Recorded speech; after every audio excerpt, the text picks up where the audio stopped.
Baruch atah Hashem Eloheinu. Opa, o que está acontecendo aqui? Hashem Eloheinu. O que é isso?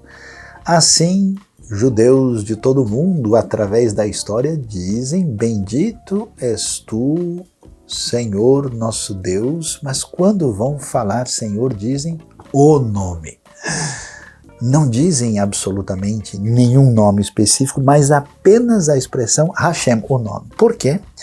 Porque Deus, na sua manifestação, é tão extraordinário, tão sagrado, tão inacessível, muito além de tudo que possamos comparar, que essa transcendência divina é exatamente manifesta pelo fato de que ele tem um nome impronunciável.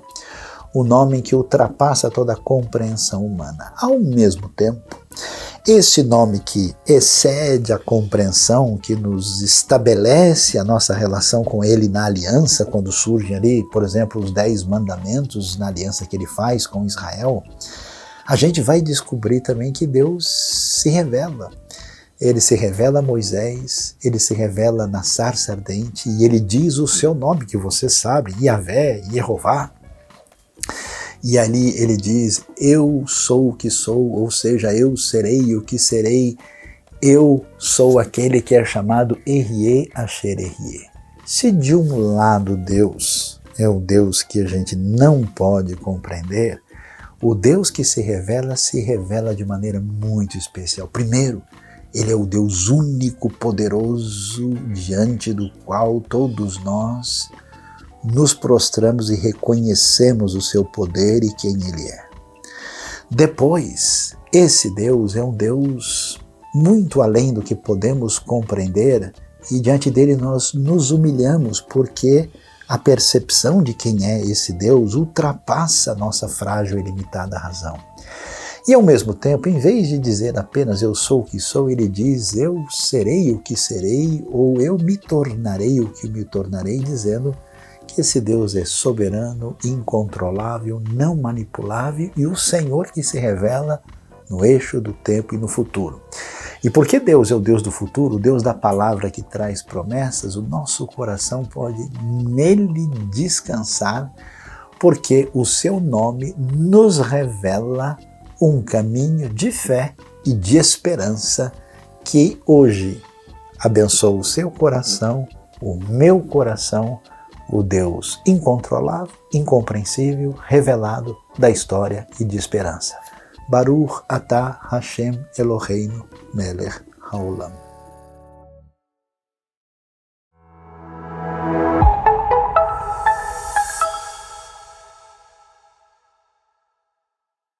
Olá, sejam todos muito bem-vindos a mais uma celebração. Esse é o momento de você reunir a família, chamar os amigos, mandar esse link para todas as pessoas que você conhece e vem celebrar junto com a gente.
Sempre ao grande eu sou, a Jesus, ao que é digno de receber a glória, ao que é digno de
sou a Jesus.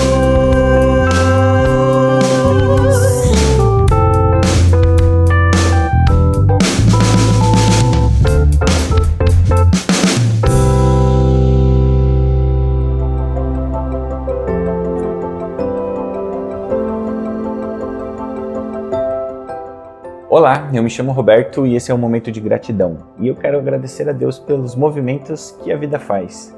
Aqueles movimentos que às vezes deixam a gente desconfortável, tiram a gente de uma zona de segurança e nos fazem confiar em Deus, nos fazem ter fé e orar e pedir a Deus por uma resposta. E no final das contas, quando essas situações acabam se desdobrando, nós percebemos ali o cuidado de Deus e que em nenhum momento, por mais que as coisas pareçam confusas, Deus nos deixou sozinhos ou desamparados. Então, esses movimentos da vida que fazem a gente se aproximar de Deus, fazem a gente orar, eles já por si só são uma bênção. E quando eles se desdobram em algo que Deus estava fazendo com todo amor e cuidado, é um motivo de gratidão enorme. Então, nas últimas semanas, a gente passou por várias e várias situações que pareciam meio estranhas e sem solução. No final das contas, elas eram a bênção de Deus para nós, para minha família.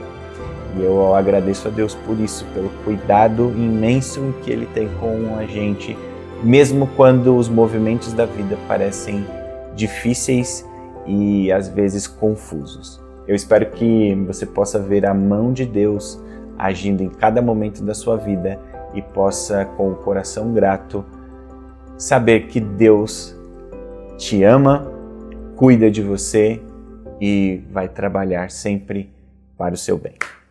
Deus abençoe.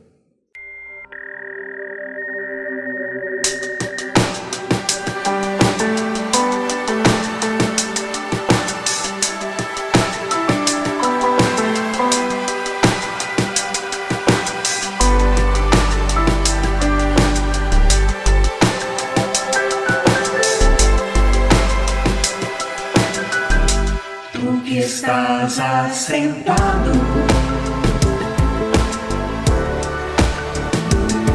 no trono, sempre reinando, soberano.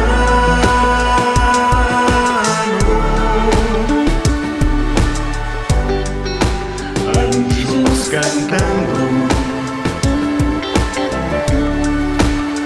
homens louvando.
Nesse momento da nossa celebração, nós gostaríamos de convidar você para esse momento de intercessão, de oração, pelos motivos que o Senhor tem nos dado de gratidão, bênçãos que Ele tem derramado sobre a nossa comunidade, sobre o seu povo, e certamente os motivos que também você traz no seu coração de pedido. Muitas pessoas com quem nós temos tratado, conversado, os projetos que a IBNU tem alcançado mostram aquilo que é a realidade de saúde, realidade financeira, pessoas que têm enfrentado todo tipo de desafio. E como igreja, como comunidade, nós gostaríamos de fazer parte também da sua caminhada, da sua jornada de fé, e gostaríamos que você fizesse parte dessa comunidade, compartilhando aquilo que é o seu momento de vida, para que nós pudéssemos orar uns pelos outros. Por isso eu convido você nesse momento a orar e pedir a Deus para que esteja presente em nossa caminhada.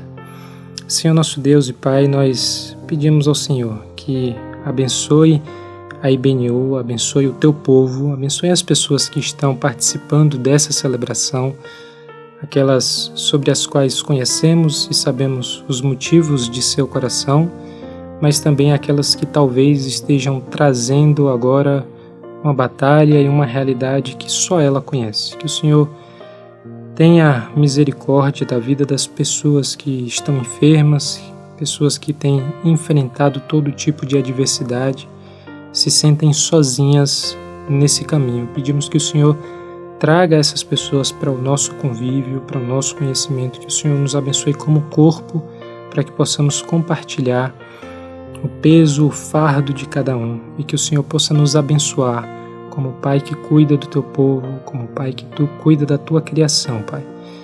Pedimos que o Senhor nos abençoe como comunidade para alcançar as nações, para abençoar todos os povos. Que nós tenhamos o coração de compaixão que o nosso Senhor teve por todos aqueles que via e que necessitavam do seu cuidado, do seu ensino, da sua presença. Pedimos que o Senhor nos abençoe e nos conduza nesse caminho em nome de Jesus. Amém.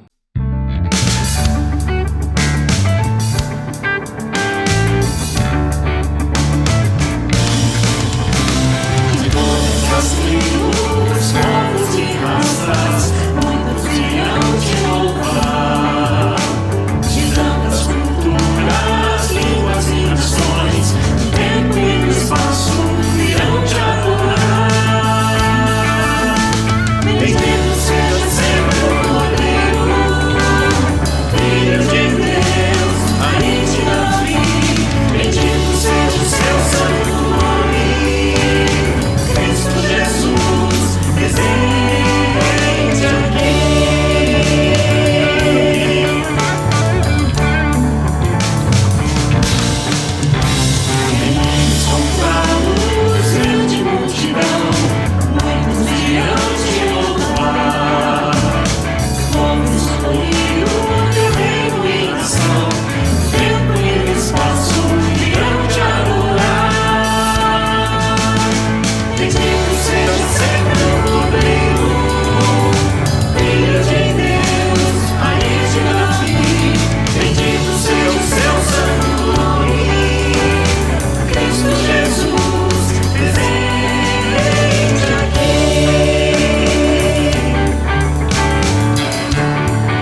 E agora chegamos no momento da reflexão aqui na IBNU. Vamos estudar um trecho da Palavra de Deus, aquilo que ela tem para nos ensinar nesse dia. E nós estamos falando nesses últimos domingos a respeito de comunhão, como nós podemos valorizar, como nós podemos desenvolver uma comunhão saudável, uma comunhão sadia. Mas um tema que muitas vezes a gente não estuda, não para pensar é: será que qualquer comunhão é válida? Será que todo tipo de comunhão preenche os requisitos que nós temos que estar atentos para realmente produzir aquilo que a própria palavra de Deus nos ensina? Então o tema que eu quero tratar hoje está lá no livro do Gênesis, no capítulo 11, e nós vamos falar sobre a confusão da comunhão versus a comunhão da confusão. Qual das duas a gente se encaixa? Em qual dos dois modelos nós estamos inseridos? E é muito interessante pensar que muitas vezes o papel, o valor que é dado à comunhão é muito grande, muito elevado. E na sociedade que nós estamos vivendo, nos tempos que nós vivemos, nos nossos dias, esse valor ainda está sendo cada vez mais perdido, ou seja, as pessoas estão cada vez mais individualizadas, e isso eu posso falar muito do Ocidente, daqui dessa parte do mundo onde nós moramos, ou seja, a individualidade, o destaque, você se separar do grupo, se tornar uma pessoa de referência, e isso nós temos aí as redes sociais para apontar isso, nós temos estudos sociológicos que mostram como as pessoas têm cada vez mais buscado o seu lugar debaixo do sol, e não apenas um lugar onde ela possa ser iluminada, mas que na verdade ela cause sombra nas pessoas. Isso tem se tornado um problema recorrente na nossa sociedade. E quando nós falamos de comunhão e nós queremos extrair da comunhão um modelo bíblico, um modelo que aponte para aquilo que se espera dessa comunhão, nós vamos ver um caso, um evento muito interessante, um evento que acontece lá no início da história narrada no texto bíblico, que aponta justamente para uma comunhão de confusão, ou comunhão da confusão, como nós falamos. Vamos ler aquilo que a palavra de Deus nos apresenta lá no capítulo 11 do livro de Gênesis. E o texto bíblico, ele está contando aqui uma história. Eu estou fazendo só esse caminho aqui para poder explicar bem o que vai acontecer, e ele está contando uma história da formação dos povos. Quando nós vamos lendo a história aqui até o capítulo 11, você vai lembrar que logo no início do Gênesis tem o processo de criação de todas as coisas, né? Você tem o capítulo 1 e o capítulo 2 explicando como as coisas vieram a ser. E logo depois, no capítulo 3, já mostra que o princípio da criação de comunhão com o Criador foi quebrado por conta do pecado. Por isso que nós estamos hoje tentando analisar que comunhão nós devemos ter, como que deve ser a nossa comunhão, como que deve estar pautada a nossa comunhão para que ela cumpra esses requisitos que nós encontramos na palavra de Deus. E olha só o que diz o texto bíblico aqui a partir do capítulo 11, verso 1. E diz o seguinte: no mundo todo havia apenas uma língua, um só modo de falar. Saindo os homens do Oriente, encontraram uma planície em Sinear, e ali se fixaram. E disseram uns aos outros: vamos fazer tijolos e queimá-los bem. Usavam tijolos em lugar de pedras e piche em vez de argamassa. Depois disseram: vamos construir uma cidade com uma torre que alcance os céus. Assim o nosso nome será famoso e não seremos espalhados pela face da terra. O Senhor desceu para ver a cidade e a torre que os homens estavam construindo. E disse o Senhor: eles são um só povo e falam uma só língua. E começaram a construir isso. Em breve, nada poderá impedir o que planejam fazer. Venham, desçamos e confundamos a língua que falam, para que não entendam mais uns aos outros. Assim, o Senhor os dispersou dali por toda a terra, e pararam de construir a cidade. Por isso foi chamada Babel, porque ali o Senhor confundiu a língua de todo o mundo.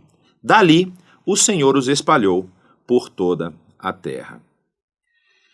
É muito interessante a gente parar um pouquinho para analisar esse texto. Esse é um texto que a gente não encontra muitos paralelos na história. Na verdade, quando você lê o texto bíblico e quando a gente passa a estudar, a gente vê, por exemplo, que no capítulo 6 de Gênesis, a Bíblia vai nos apresentar uma questão sobre a corrupção da comunidade, da sociedade, do ser humano, da humanidade. E essa corrupção chegou a tal ponto que diz o texto bíblico, olha que interessante, no capítulo 6, verso 3, diz assim, ó: Então disse o Senhor, por causa da perversidade do homem, meu espírito não contenderá com ele para sempre. Ele só viverá 120 anos, que é um número meio arbitrário aqui, mas existe até toda uma questão numerológica que explica por que 120 anos. Mas o que está acontecendo aqui é que o ser humano, depois daquele evento ocorrido lá no capítulo 3 de Gênesis, ele vem cada vez mais se afastando da vontade de Deus. Para nós lembrarmos, para a gente trazer a memória, a gente vai lembrar que logo depois que Adão e Eva são pegos ali por Deus no seu pecado, na geração seguinte já começa o assassinato. Ou seja, e o assassinato, inclusive nós temos algumas mensagens falando sobre a história de Caim e Abel aqui no nosso canal. O assassinato ocorre no momento do culto, ou seja, quando eles estão mostrando a sua adoração, a sua forma de adorar, eles vão, Caim mostra a sua parte, Abel mostra a sua parte, Deus se agrada do que Abel mostra, porque, de acordo com o texto, ele mostra o melhor, aquilo que ele produziu de melhor, aquilo que o seu trabalho produziu de melhor, ele vai e entrega isso ao Senhor, e Deus se agrada disso, e Caim fica com ciúmes e vai lá e ataca o seu irmão Abel. Então, desse ponto, a sociedade ela vai degringolando, ela vai descendo a ribanceira, ela vai apresentando características cada vez mais nocivas, terríveis, de abuso, de várias outras coisas que vão acontecendo aqui. E aí chega nesse ponto que nós estamos falando. Noé é chamado por Deus para construir uma arca porque Deus quer eliminar essa geração dali da face da terra. E tem uma coisa interessante nessa história, eu vou deixar esse ponto aqui para você até cavucar aí na sua Bíblia, pesquisar, ler, porque depois da morte de Abel, você tem duas gerações. O texto bíblico vai dizer, logo ali no capítulo 4, final do capítulo 4 e no capítulo 5 também, que Adão e Eva tiveram mais um filho chamado de Sete. E aí você tem Caim e Sete com duas gerações sendo produzidas a partir dali, né? Gerando filhos a partir desse ponto. E a geração de Caim é essa geração que nós estamos falando aqui do capítulo 6, que vai ser eliminada no dilúvio. E a geração que Noé pertence é justamente a geração de Sete, é a geração que permanece na face da terra. Por que eu estou falando isso? Porque a história de Noé, essa história que nós vemos narrada aqui no texto bíblico, ela possui reverberações em outros povos. E aí você pode pensar, nossa, a Bíblia ela é um livro extremamente influente, ela é um livro que impacta as comunidades. Desde a época da sua criação, da sua escrita, ela já impactou outros povos e influenciou outros povos. Calma, talvez a sua ótica esteja um pouco invertida. E nós vamos explicar isso rapidamente aqui. Por que eu estou falando isso? Porque a história de Noé ela é narrada em alguns contos sumérios e acadianos antigos. Existe uma grande epopeia chamada Epopeia de Gilgamesh, ou Gilgamesh, que conta uma história muito parecida com essa aqui de Noé. Conta uma história de um homem, que é Gilgamesh, que é esse herói, e ele vai construir uma grande embarcação, vai colocar vários animais e vai sobreviver a uma grande inundação que ocorre no mundo. E o que é mais interessante sobre isso é que essa história de Noé que nós conhecemos do dilúvio, ela também tem reflexos em várias tribos espalhadas pelo mundo. Isso é contado principalmente por antropólogos e missionários que também trabalham com antropologia, que ao conhecer alguns povos espalhados no mundo, eles falam, olha, eles têm dentro da sua história de criação do mundo, dentro da história do desenvolvimento do mundo, uma parte que fala de uma grande inundação em algum momento da história. Ou seja, essa história é tão impactante, esse relato é tão impactante que influenciou as histórias de criação de vários povos espalhados pelo mundo, tanto no continente africano, algumas tribos indígenas aqui na nossa grande Amazônia, tanto a Amazônia brasileira como de outros países aqui, nossos países vizinhos, e essa história ela é recontada por essas tribos, por esses povos, mostrando a veracidade e o impacto que essa história teve no mundo todo. E aí nós vamos caminhar, e essa geração de Noé é justamente a geração que nós acabamos de falar aqui, não é? É essa geração de povos que se espalha pelo mundo, que vai começando a conquistar e a ocupar os territórios, inclusive vai dizer aqui sobre o pecado do filho Cam, o filho de Noé, e aí depois Sem e Jafé, eles vão também ser mencionados, vão falando da genealogia desses filhos de Noé, e vai chegar no ponto aqui no capítulo 10, que vai falar dos jafetitas, dos camitas e fala dos semitas. E aí há uma interrupção, porque quando termina de falar dos semitas, entra esse trecho que nós lemos da Torre de Babel. E o que esse trecho tem de interessante? A gente já leu ele, mas eu vou voltar rapidamente para falar três pontos, na verdade, que são muito interessantes. Quando a gente vê o início do texto aqui, a gente vai ver ele dizendo o seguinte: primeiro você tem uma marcação temporal geográfica. Isso é muito interessante, a gente vai falando um pouco aqui sobre a questão da espiritualidade, daquela mensagem que o texto tem, mas também falamos um pouco sobre a teologia do texto. É importante você ir acompanhar e aprender um pouco sobre isso, porque quando você tem, olha, no texto uma coisa como essa, que parece uma nota sem sentido, parece uma coisa, mas por que ele escreveu isso, né? O verso 3 diz o seguinte, né? Vamos fazer tijolos e queimá-los bem. E o que diz depois disso? Diz, eles usavam tijolos em lugar de pedras e piche em vez de argamassa. Essas duas questões que são mencionadas no texto apontam justamente para uma questão geográfica e temporal, ou seja, o autor do texto aqui, que nós atribuímos a Moisés, está explicando para o povo que vai ler o texto dele que a forma de construção desses povos era diferente da forma de construção que o seu povo que estava ouvindo essa história conhecia. É muito interessante porque quando a gente pensa na construção do texto, quando a gente pensa na formação do texto, a gente precisa lembrar para quem que esse texto está sendo construído, para quem que esse texto está sendo escrito. O que o autor quer ensinar com esse texto? Ele está justamente produzindo um texto, está fazendo um registro para um povo, se nós lembrarmos da própria história que é narrada no Pentateuco, na Torá, nos 5 primeiros livros, para um povo que sai de 400 anos de escravidão. E esses 400 anos de escravidão foram anos também de muito trabalho, inclusive isso está expresso lá no primeiro capítulo de Êxodo. Êxodo capítulo 1 vai dizer que o povo de Israel ajudou a construir 2 grandes cidades, Pitom e Ramsés, que são 2 grandes cidades no Egito, e eles foram os construtores, inclusive. Vocês vão lembrar que eles tinham que fabricar tijolos, eles tinham que fazer também parte desse trabalho. E o texto vai apontar lá em Êxodo que eles tiveram dificuldade pela opressão do faraó. Então, quando ele registra que eles usavam tijolos em lugar de pedras e piche em lugar de argamassa, o autor está explicando, não era na região que vocês estão.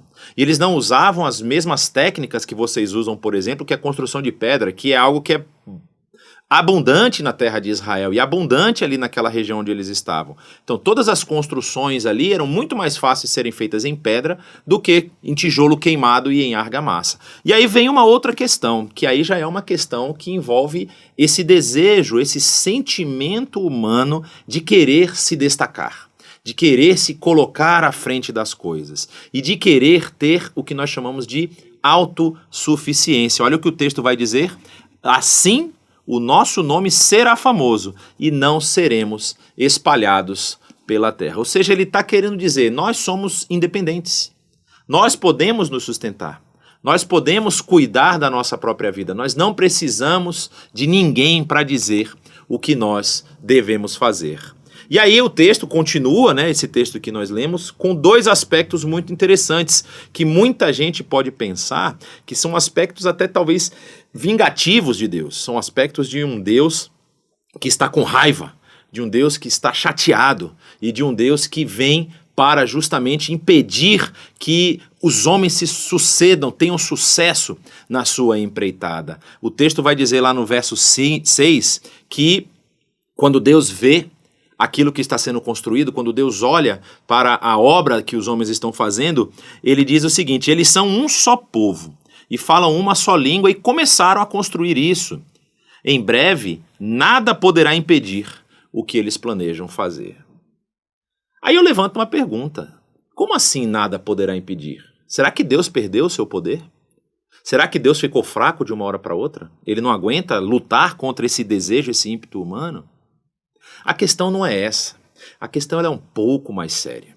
A questão é que se Deus não interviesse naquele ponto, como ele vai fazer na sequência, no verso, ele fala, ó, venham, desçamos e confundamos a língua que falam para que não entendam mais uns aos outros. Se Deus não chegar na história e viesse intervir na história do ser humano, o ser humano teria tomado uma decisão sem volta, que é o grande problema que nós encontramos em processos de comunhão, em ações de comunhão que geram confusão. O problema de nós querermos nos separar definitivamente do nosso Criador, do nosso Deus. Quando Deus intervém ali, quando Deus coloca a sua mão, ele está tendo um ato de misericórdia. Ele está tendo um ato de amor, um ato de cuidado. Ele não está ali como um Deus punitivo, ou como um Deus que vem atrapalhar os seus planos, os planos daqueles homens que estavam ali fazendo essa construção. Ele está, na verdade, impedindo que aqueles homens cheguem a um ponto sem retorno. Cheguem a um ponto onde eles se afastam completamente da presença de Deus e não tenham mais como voltar. É por isso que essa história da Torre de Babel ela é tão interessante. E a gente vai ver na história que a Torre de Babel, nós falamos um pouco sobre a história de Noé na arca com os animais, que é uma história que é replicada em outros textos, mas a história da Torre de Babel ela é uma história que não tem paralelos. Não se encontra um paralelo direto de outras histórias anteriores ao texto bíblico que apontem para essa torre. E é interessante porque ela ainda assim aparenta ter elementos externos conectados a ela. E a gente pode se perguntar, então você quer dizer que a Bíblia, na verdade, ela não é original. Você quer dizer que a Bíblia, na verdade, ela é uma cópia de outros livros e de outras histórias. Quando a gente fala da construção do texto, como nós já falamos agora há pouco, você tem que lembrar também quem é o autor desse texto. Ou seja, você sempre pergunta 3 coisas. Quem é o autor do texto? Segunda coisa, quem é o receptor do texto? Para quem o texto está sendo escrito? E terceira coisa, que é talvez a mais complicada e a mais difícil, é qual a intenção desse autor ao escrever esse texto? O que ele quer ensinar? O que ele quer registrar? O que ele quer mostrar para o seu público quando ele escreve essas coisas? E uma das características que nós temos sobre a autoria do texto da Torá como um todo, que é o livro de Gênesis, Êxodo, Levítico, Números e Deuteronômio, é que Moisés, que é esse autor, ele tem uma carreira muito, vamos dizer assim, bem-sucedida nos seus primeiros 40 anos, não é? Moisés, a história de Moisés, ela é dividida em 3 tomos, 40 anos dele vivendo no palácio do faraó, 40 anos ele caminhando e pastoreando ovelhas no deserto, e depois 40 anos retirando o povo de Deus do Egito e levando para a terra prometida. Inclusive o texto de Deuteronômio conta como foi a sua morte. Ele acaba falecendo no topo do Pisga, né, no alto do Pisga, que é o famoso Monte Nebo. Ele sobe lá para avistar a terra e lá ele morre. Então, quando Moisés escreve, ele faz ali a construção do seu texto, ele está ali usando desses primeiros 40 anos da sua vida, ele sendo preparado para ser um dos governantes do Egito. E lá no Egito, no momento em que o povo de Israel está vivendo no Egito, nós temos o melhor estudo possível da antiguidade. Era como se fosse, a gente compara muito com a Harvard. Hoje todo mundo fala em Harvard, fala, nossa, você estudou em Harvard, você fez um curso em Harvard, já amplia o currículo da pessoa de uma forma impressionante. Assim era o palácio do faraó e a biblioteca do faraó.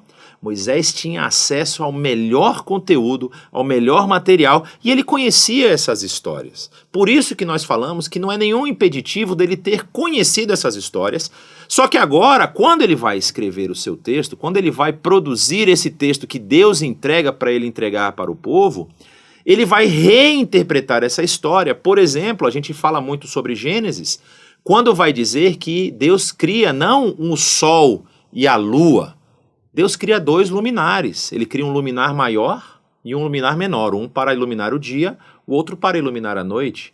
Por que ele não dá nomes a esses luminares? Porque na cabeça da época, na cabeça da cultura da época, talvez o nome dado a esses luminares se tornariam divindades. Ah, esse aqui é o Sol, então agora é um Deus Sol. Ah, essa é a Lua, então é a deusa Lua.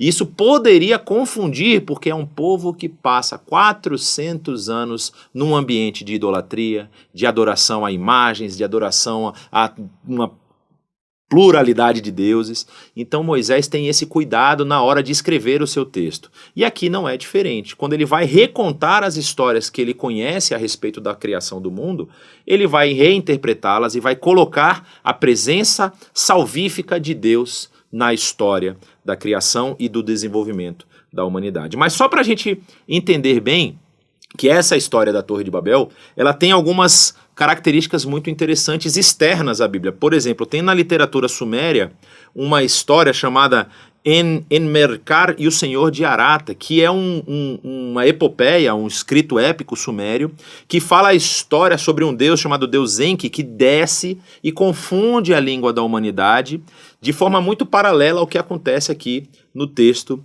de Babel. E ele também vai falar nessa história a respeito de tentativas dos humanos de construir estruturas monumentais e cidades muito grandes, refletindo justamente essa questão da ambição e da ambição humana e intervenção divina. Também temos o épico que nós já mencionamos, de Gilgamesh, ou Gilgamesh, que não vai falar exatamente da construção de uma torre, mas ele vai falar dessas construções de estruturas monumentais e falando dessa arrogância desses esforços humanos, motivos que são muito comuns, que são repetidos ali na literatura do Oriente Próximo. E também nós vamos ter reflexo na própria arquitetura e na engenharia, que vão apresentar muitas construções, principalmente na região da Babilônia, desse que nós chamamos de zigurates. Inclusive você pode ver aí um zigurate, o que seria um zigurate na história da criação, da história da humanidade, perdão. Alguns zigurates desses são preservados até os nossos dias, né? E falando justamente sobre essa mentalidade, esse desejo da humanidade de construir estruturas muito altas para alcançar o divino, que é exatamente o que acontece ali na Torre de Babel. É uma relação que nós temos entre a ambição humana e o desejo de se perpetuar na história. E aí, o que nós vamos aprender com esse texto? Né? Que a Torre de Babel ela aponta justamente para esse sentimento de autossuficiência, essa ambição humana e a autossuficiência, como nós vemos ali no verso 4, quando eles dizem: vamos construir uma cidade com uma torre que alcance os céus. Vamos ocupar o lugar dos deuses. Vamos ocupar o lugar da divindade. É isso que o texto está dizendo. E assim o nosso nome será famoso e não seremos espalhados pela face da terra. Esse sentimento, esse desejo de se perpetuar na história, ele é reflexo da queda. Ele é reflexo de como nós, como seres humanos, estamos corrompidos.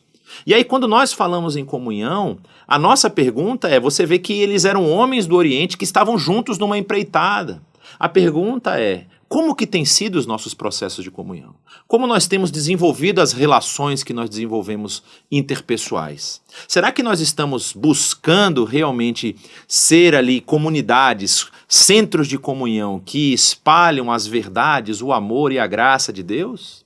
Ou nós estamos querendo realmente chegar num ponto de autossuficiência com a nossa ambição exacerbada? E mais, quando Deus intervém nesses ambientes, parece que são ambientes de confusão. São ambientes onde o destino, o resultado daquilo que se produz nesses ambientes de comunhão é a confusão.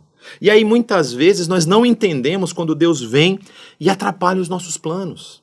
Quando Deus vem e mexe, muda a estrutura, muda aquilo que está acontecendo. Nós às vezes ficamos até com raiva, com ira, nós ficamos chateados. Por que Deus permitiu que isso acontecesse? Por que Deus não deixou que a gente desenvolvesse o nosso trabalho como a gente estava pensando? É interessante, o texto ali de 7, 8, como nós já lemos, ele fala, né? Venham, desçamos e confundamos a língua que eles falam, para que não entendam mais uns aos outros. E a gente pode pensar que isso é um ato de vingança de Deus. A gente pode pensar que isso é um ato de um Deus que é um Deus mimado, que é um Deus que não pode ter ali, não pode ver as pessoas fazerem uma coisa sozinho. Mas a verdade é que Deus conhece o nosso coração. A verdade é que Deus conhece as intenções profundas daquilo que nós desenvolvemos. A verdade é que quando nós não prestamos atenção para essa falta, esse distanciamento que nós estamos caminhando longe do nosso próprio Deus, Ele sabe que o resultado é ruína. Ele sabe que o resultado é a morte. Lembre do caso de Caim e Abel que eu mencionei antes. Deus estava ali, Deus estava presente no culto. Será que Deus fechou seus olhos e não percebeu que Caim tinha a intenção de matar Abel? Não é isso.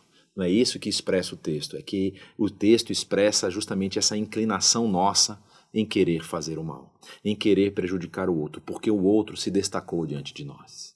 Então nós, quando comunidade, como grupo, estamos unidos, estamos pretendendo fazer algo que não está conectado com o desejo e com a vontade de Deus, para aquilo que Ele pretende que a humanidade se desenvolva, como Ele pretende que a sua criação haja, como era lá no Éden, não é? A parte perfeita do Éden, onde o homem poderia caminhar com Deus no final da tarde, onde o homem poderia se relacionar beneficamente, pacificamente com toda a criação, com todos os animais. Não é? A gente vê isso em muitos quadros sobre o Éden, quando a primeira coisa que o pessoal gosta de colocar do lado do ser humano, do homem e da mulher, é um leão. Porque a gente sabe hoje que a nossa relação com os felinos, a não ser que tenha sido uma relação de uma criação, como acontece em alguns ambientes aí de preservação animal, né? Onde aqueles pequenos leões e leoas são criados junto dos seres humanos e aí eles desenvolvem uma relação de afeto e de carinho um pelo outro. Mas deixa o leão sem comer umas 2 semanas e aparece lá no recinto para você ver o que acontece. Normalmente nos desenhos que a gente vê, o leão está do lado do ser humano para mostrar, tá vendo? Olha, aqui era um ambiente de paz, o leão não atacava ninguém, o tigre não atacava ninguém. Então, porque era essa ideia de perfeição, do ser humano caminhando no meio da criação. E quando o ser humano se afastou de Deus, e não foi Deus quem se afastou do ser humano, foi o ser humano que decidiu volitivamente tomar as decisões que o afastaram de Deus. Quando isso aconteceu, você teve assassinato, você teve homens realizando coisas terríveis, principalmente por conta da sua força contra mulheres. Você tem vários casos. E olha só o que é mais interessante, eu vou só citar isso para nós passarmos para o próximo ponto. Quando nós vemos a história, né, nós falamos da história da geração de Caim, da genealogia de Caim, que acaba sucumbindo ali no dilúvio, e a geração de Sete. Aí você pode pensar, então, se tinha uma nova geração, esse desejo, esse ímpeto de andar fora, afastado de Deus, não passou, porque ele morre ali no dilúvio. Não é isso que a gente vê. A geração de Sete também estava contaminada pelo pecado. E essa geração, que é essa geração da Torre de Babel, já apresenta esses traços. Mais para frente um pouco, essa geração de Sete vai ter a famosa história de Sodoma e Gomorra. A história de Ló com os 2 seres angelicais, os 2 seres celestes que vêm à cidade e ele hospeda na sua casa, e uma cidade inteira tentando abusar desses homens como algo normal, como algo cotidiano. E Deus vai lá e destrói as 2 cidades por conta do pecado que já tinha atingido o ápice naquela existência. Então, nós temos essa situação, quando tentamos caminhar longe, afastados daquilo que Deus propõe para nós, nós vamos talvez sofrer essa intervenção divina. E qual é o resultado? O resultado é essa desunião que é apresentada aqui no texto, ou seja, por isso foi chamada Babel, ou também chamada de Babilônia, alguns textos vão trazer, porque ali o Senhor confundiu a língua de todo mundo e os espalhou por toda a terra. Então, muitas vezes, nos nossos relacionamentos de comunhão, essa comunhão da confusão, nós vamos ver que ela não vai persistir, ela vai se espalhar. Às vezes é o próprio Deus que está intervindo para destruir, dirimir esses desejos impuros, esses desejos humanos de querer ter proeminência, de querer ter destaque e se afastar completamente do nosso Deus Criador. Mas aí a gente levanta uma outra pergunta. Se essa é a comunhão da confusão, o que seria a confusão da comunhão? Ou seja, o que significa esse misturar de coisas que causam confusão, mas que na verdade é a comunhão que nós devemos buscar, que nós devemos valorizar e que é o desejo de Deus para a nossa vida. E para isso a gente tem o texto muito interessante, muito impactante lá do livro de Atos. E no livro de Atos, logo no início do capítulo 2, nós vamos ver um ambiente de confusão que demonstra como a comunhão está muito bem azeitada, ela está lubrificada, ela está respondendo aos anseios e aos desejos que o próprio Deus colocou na sua palavra para a humanidade.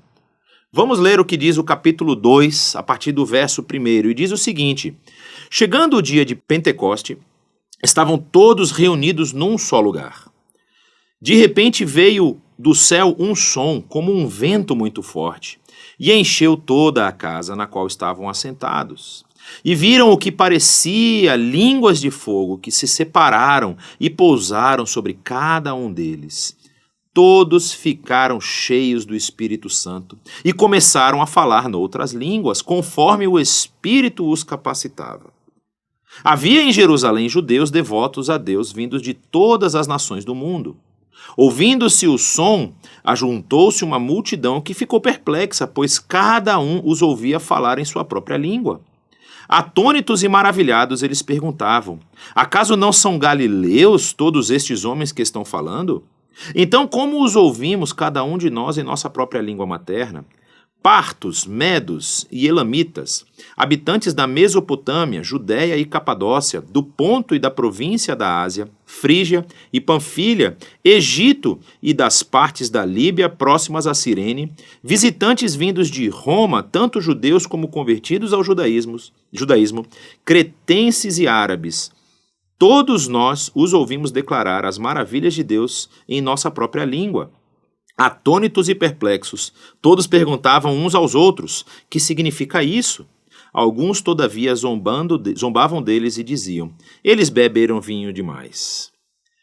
Essa história, ela é uma história muito conhecida.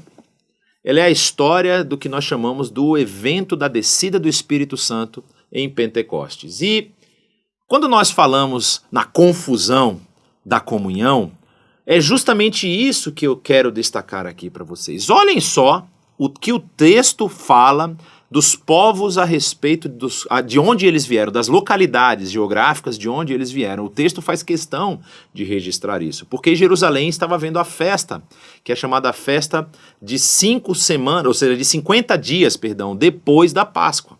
E essa era a festa chamada de Sucote, ou dos tabernáculos. Essa festa relembrava ao povo do período em que eles viveram em tendas no deserto. Então, quando havia a festa, essa era uma das 3 festas que os judeus eram chamados, convocados a vir a Jerusalém para prestar culto. E essa festa trazia gente de onde? Olhem só os marcos geográficos. Inclusive, eu vou colocar aqui para vocês verem agora um mapa, para vocês verem os locais e acompanhem aí a descrição desses locais. Partos, medos e elamitas, habitantes da Mesopotâmia, Judéia e Capadócia, do Ponto e da província da Ásia, da Frígia e Panfilha, Egito e das partes da Líbia próximas a Cirene, visitantes vindos de Roma, tanto judeus como convertidos ao judaísmo, cretenses e árabes. Ou seja, todas essas regiões onde havia comunidades judaicas espalhadas nessas localidades vieram a Jerusalém por conta dessa festa. Claro que não vieram as comunidades inteiras, vieram parte dessas comunidades, mas havia ali um crescimento populacional em Jerusalém, e Jerusalém praticamente triplicava de tamanho nesses períodos, com os visitantes vindo de outros lugares. E aí o que nós vemos? Imagina esses povos, essas comunidades, nas suas línguas originais. No povo vindo lá de todos os cantos do império. Se eles falassem hebraico, qual tipo de hebraico, qual sotaque de hebraico eles traziam? Se eles falassem nas suas línguas das suas regiões, como que haveria esse entendimento? Então nós temos aqui um evento que desfaz o evento de Babel. Em Babel, por conta dessa confusão que vai ser gerada por uma comunhão mal azeitada e mal preparado, ou seja, com intenções que não são as intenções esperadas de acordo com o que a própria palavra nos apresenta, essa confusão gerou esse rompimento de comunicação, gerou essa separação dos povos, gerou essa mistura das línguas, fazendo com que os povos se afastassem. Diz lá o texto que espalhou eles pela face da terra. Agora, no evento de Pentecostes, nós temos o movimento contrário. Povos de todos os lugares vindo a Jerusalém para prestar o seu culto e aí trazendo as suas culturas, trazendo as suas características regionais para aquela festa, agora estão todos tendo esse movimento que aconteceu em Babel sendo desconfigurado ou destruído por conta da ação do Espírito Santo. Então, nós percebemos aqui características muito importantes a respeito de como deve ser a comunhão. Como deve ser o espírito daqueles que querem estar unidos, daqueles que querem partilhar do mesmo sentimento, daqueles que querem conhecer e compartilhar experiências. Ou seja, quando nós percebemos que a comunhão, que ela não cai na confusão, mas na verdade ela gera frutos eternos, ela parte de uma missão celestial.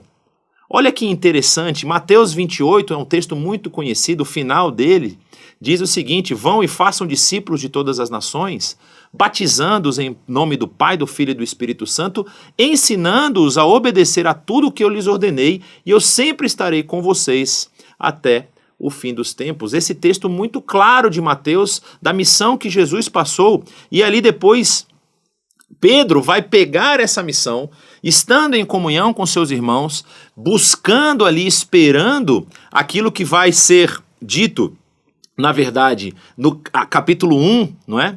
Do livro de Atos. Olha só o que diz, que no versos 4 e 5, depois do verso 8, diz o seguinte: em certa ocasião, enquanto comiam com eles, deu-lhes essa ordem, Jesus falando para os seus discípulos: não saiam de Jerusalém, mas esperem pela promessa de meu Pai, da qual falei a vocês.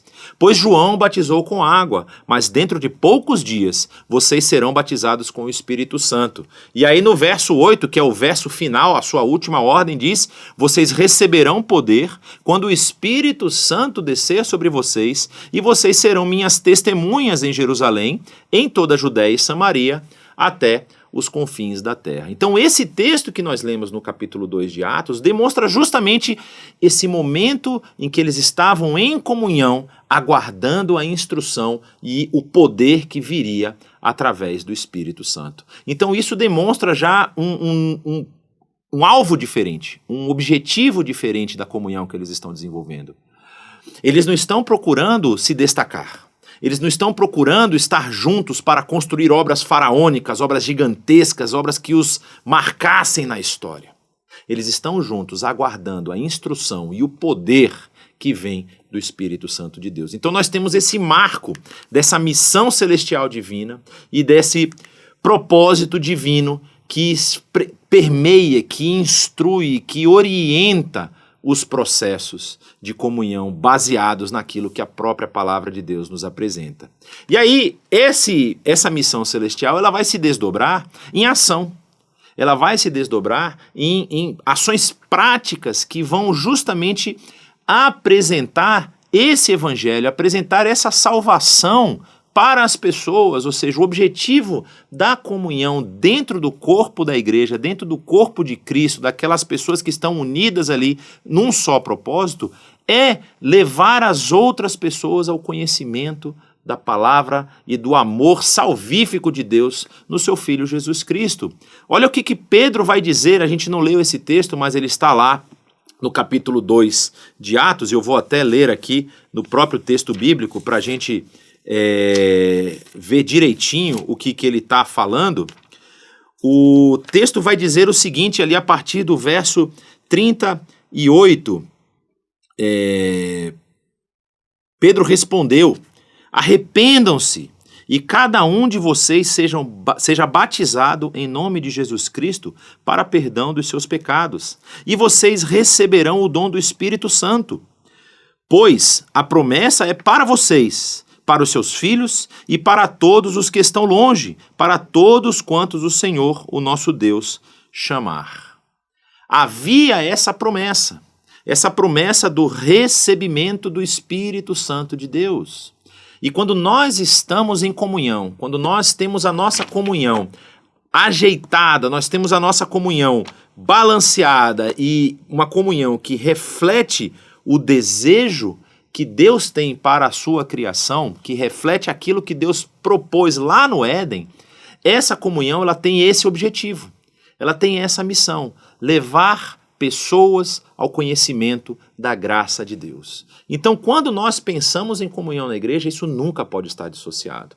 E precisamos estar atentos, muito atentos. Será que a comunhão que eu estou desenvolvendo, será que o meu ensejo em estar junto dos meus irmãos é um ensejo de fazer o meu nome mais proeminente? É o desejo de eu querer construir coisas que o meu nome nunca mais se apague da história? É o desejo de eu estar por cima, de eu ser um destaque, de que o meu nome seja propagado aos quatro cantos? Ou é esse desejo que os discípulos demonstraram aqui, de levar essa palavra salvadora e transformadora para as pessoas? Como nós temos desenvolvido a nossa comunhão? Como nós temos sido agentes de transformação dentro dos nossos grupos de comunhão?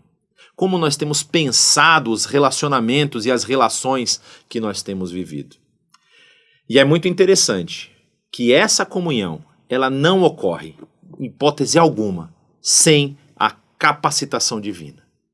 Quando nós não aguardamos ou quando nós achamos que não precisamos estar conectados com Deus, buscando diariamente, incessantemente, suas orientações através do estudo da sua palavra, quando nós achamos que já sabemos tudo, não, isso aí já está tranquilo, a gente faz isso aqui de letra, é muito fácil. Estamos acostumados a fazer, a gente já sabe o que tem que fazer, não precisa ficar gastando tempo estudando a Bíblia. Estudar a Bíblia para quê? A gente já sabe a Bíblia. Agora a gente quer estudar coisas do cotidiano. O que a sociologia tem para falar sobre o comportamento humano? O que as outras disciplinas têm para falar sobre como nós devemos ser? O que nós podemos pensar aqui sobre finanças? Como que nós podemos desenvolver? Todas essas questões, elas são acessórias, elas não são ignoradas, elas não devem ser ignoradas, mas elas são questões acessórias à vida cristã, à vida que nós queremos desenvolver, porque o ponto crucial e principal é recebermos capacitação do próprio Deus. E a própria palavra nos diz como nós podemos fazer isso. Existem várias cartas aqui do apóstolo Paulo, por exemplo, explicando como que a igreja deve se comportar e como que ela deve buscar esse relacionamento saudável uns com os outros e com o Pai que nos chamou. É muito interessante isso, quando nós começamos a perceber que as pessoas elas estão cada vez menos dedicando tempo e dedicando a sua vida em conhecer a vontade desse Deus Criador, mais próximos elas estão de fazer grupos de comunhão que se afastam da vontade dele, que causam confusão no final da vida. Então, na confusão da nossa vida, nós devemos buscar comunhão que nos aproxime de Deus. Olha o que diz aqui o verso 4, 5 e 6, dizendo que todos ficaram cheios do Espírito Santo e começaram a falar noutras línguas, conforme o Espírito os capacitava. E aí ele diz, né, que havia esses judeus de todos os lugares, devotos a Deus, vindos de todas as nações do mundo, que quando ouviram esse som, que parecia um som de confusão, se ajuntaram para ouvir o que aqueles homens estavam ali dizendo. Ou seja, o que parece muitas vezes ser confusão é Deus caminhando, direcionando as pessoas para realizar o seu propósito aqui na Terra. Então, fica aí o meu convite a você, para que você busque comunhão que não cause confusão, mas que você não tenha medo da confusão que a comunhão vai causar em você. Porque quando nós temos grupos de comunhão, como nós vimos aqui dessas nações, desses povos que são mencionados aqui,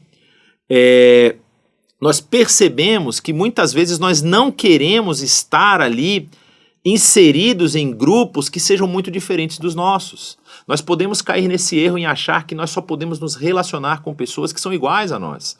Mas o que nós vemos no final da história de Atos, que nós acabamos de ler, nós vemos justamente que grupos diferentes, de pessoas que tinham origens diferentes, tiveram uma ação extremamente unida gerando uma comunhão sincera, gerando um sentimento de pertencimento a uma comunidade que preza pela saúde das pessoas, preza pelo espírito das pessoas, que preza pelo crescimento das pessoas. Não um crescimento individual, mas um crescimento coletivo, onde as pessoas se ajudam mutuamente. Olha o que diz o finalzinho ali desse trecho que nós lemos a partir do verso 44. Diz assim: os que criam mantinham-se unidos e tinham tudo em comum. Vendendo as suas propriedades e bens, distribuíam a cada um conforme a sua necessidade.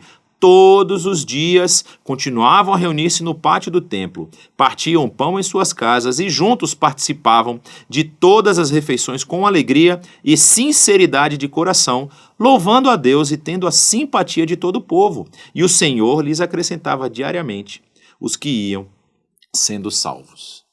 A comunhão que parte de uma confusão, de entendimentos diferentes, de relacionamentos ali que parecem não estar coesos porque têm origens diferentes, têm histórias diferentes, têm jeitos de fazer as coisas diferentes. Essa comunhão, quando ela é banhada pelo derramar do Espírito Santo, ela gera coesão, ela gera unidade, ela gera compartilhamento e ela gera crescimento de todos os membros dessa comunidade. Por isso, novamente eu digo, busque comunhão. Comunhão baseada na relação do Espírito Santo. Busque ser agente de transformação para as pessoas que estão próximas a você, para as pessoas que você conhece, levando esse amor que você conheceu ali do próprio Senhor, que você viu transformar a sua vida, que você pode apresentar isso para as outras pessoas que estão ao seu redor.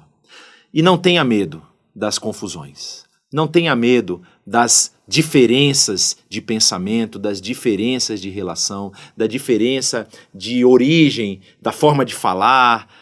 Busque vencer essas barreiras. Aquilo que nós vimos aqui, um povo unido que queria construir seu nome para perpetuar na história, a intervenção divina separa para que eles não chegassem num ponto que não pudessem retornar. E lá em Atos, na inversão dessa história, nós vemos ali povos de todos os lugares do mundo sendo transformados por uma única palavra, que é a palavra que emana do nosso Criador, de salvação e de transformação através do nome de Cristo Jesus. Que as pessoas que você conhece possam ser impactadas pela sua vida. Que os grupos de comunhão que você pertence sejam também transformados pelo Espírito Santo. E que você seja sempre um agente de transformação no reino. Deus o abençoe. Amém.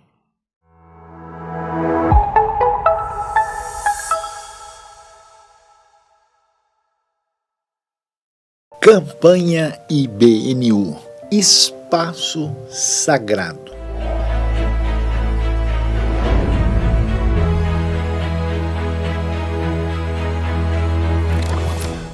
Mas o que é o sagrado, o que é o espaço?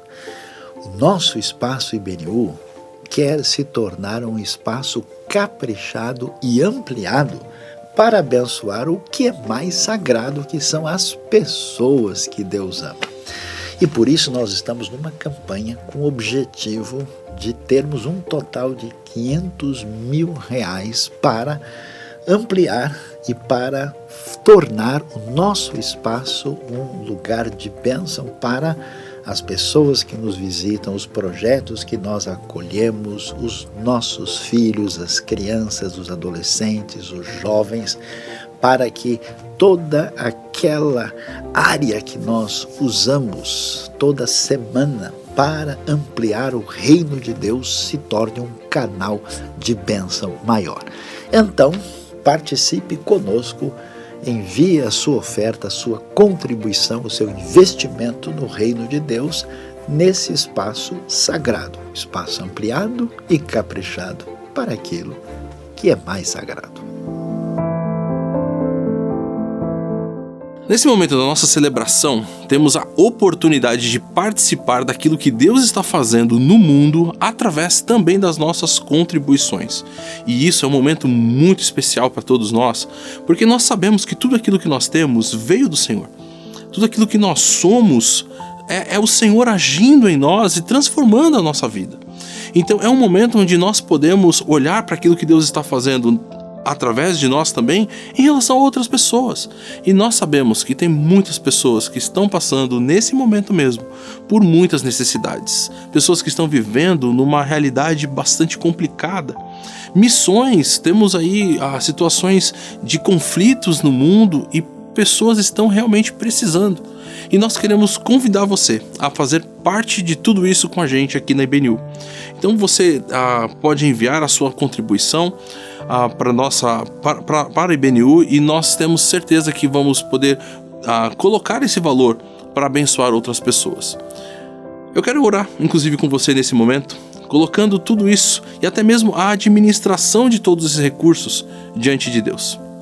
Senhor, muito obrigado porque o Senhor nos dá essa oportunidade de sermos transformados por Ti, de vermos o Teu agir em nós, mas também de sermos usados, de podermos compartilhar da Tua mensagem, de podermos abençoar outras vidas e podermos contribuir para que outras pessoas possam ser alcançadas pela Tua mensagem, alcançadas, Senhor, em relação às necessidades, às vezes até mesmo básicas que estão enfrentando.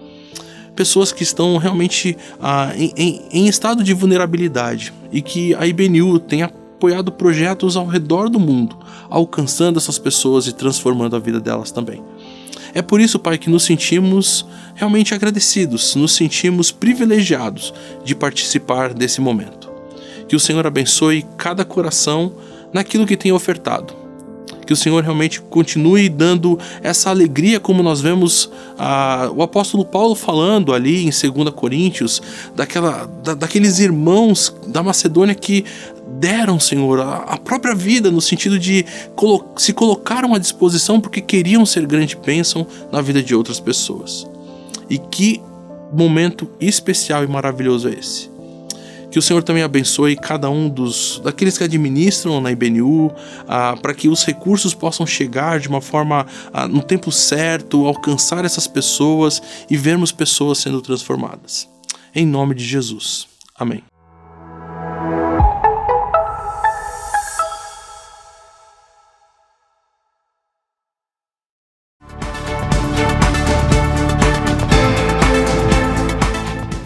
Avisos IBNU, muita atenção, senão vai ganhar uma repreensão. Opa, vamos lá. Agora, no nosso estudo bíblico, a coisa é alfa e ômega, do princípio ao fim. Sim, teologia de Gênesis. Como é que a gente entende o primeiro livro da Bíblia? Toda quarta-feira, online, curso de teologia de Gênesis na IBNU. E logo depois, na quinta-feira, começa o fim do mundo. Como é que é? Peraí, não, desculpa. É o Apocalipse, teologia de Apocalipse. Então, Gênesis na quarta, Apocalipse na quinta. Se você não participar, sinceramente, desculpa, é o fim do mundo. IBNU presencial. Já sei, todo domingo, uau, agora tem também toda quarta-feira. Quarta-feira, aqui no Espaço Presencial, Rua Tianguá 25, sob a liderança do nosso querido Davi, nós vamos ter o Geek na Vila Mascote. Então, não se esqueça, quarta-feira, 8 da noite, aqui na IBNU presencial. Uma comunidade saudável para um mundo melhor. Adolescentes, Integre Jovem, Ministérios, conexão, grupos IBNU, missão, ensino. Nós precisamos urgentemente da sua ajuda, da sua participação. Seja você um voluntário da IBNU. Precisamos de voluntários! Socorro! Por favor! Que bom ter sua presença aqui com a gente. Muito obrigado por sintonizar, por estar aqui junto com a gente nessa celebração. Você é sempre nosso convidado para estar conosco e também para aproveitar o nosso conteúdo, que é sempre feito com muito carinho, com muito cuidado, para abençoar a sua vida. Então, veja os outros conteúdos que nós temos. Se você ainda não tiver se inscrito no nosso canal, esse é o momento para você se inscrever, para você curtir, para você compartilhar e multiplicar esse conteúdo que pode abençoar outras vidas também.